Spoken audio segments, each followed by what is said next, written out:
Travel inherently involves dreaming about far-flung destinations, favorite places, and that is where it all begins. But knowing there's a big gap then between knowing where you want to go and, okay, how do I get to the top of that mountain? How do I get to the bottom of the coral reef? And so the inspiration is the beginning, but the practicality is what then makes it happen. I'm Pavia Rosati. My name is Geralyn Gerba. I'm the founder and CEO of Fathom. I'm the co-founder and editorial director at Fathom.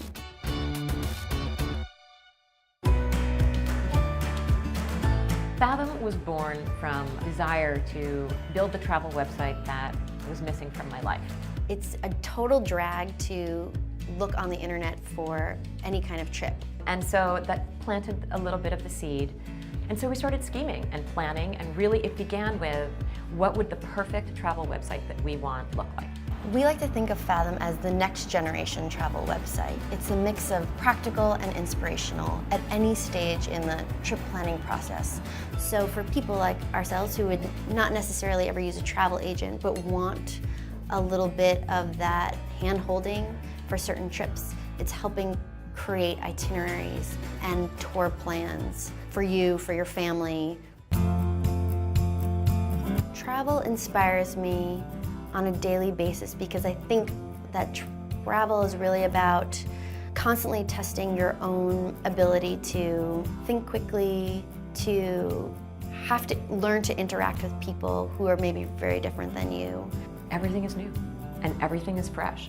When you move outside your comfort zone, it keeps you on your toes, it keeps you fresh, it keeps your brain limber. To be able to collect your thoughts and come back and see your own city in a new way. But I always am coming back with a new perspective. I really think that if everybody traveled a lot more, we would understand each other and get along a lot better. This is my happiest place on earth. My best travel tips and advice involve taking the pain out of travel. So tip number one is roll with the punches. The best way to survive a travel fiasco is to try to keep perspective that this is going to make a great story when you get home. Just be ready to get lost, basically.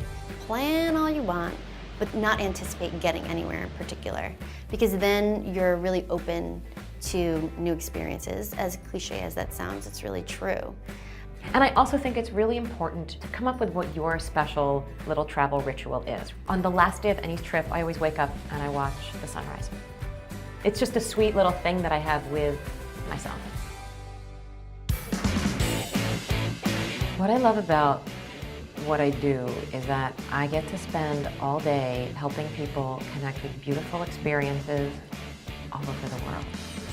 For a writer, for a creative person, for an editor like me, that's a dream come true. I would say that we're fulfilling a dream. It's as dreamy as it gets.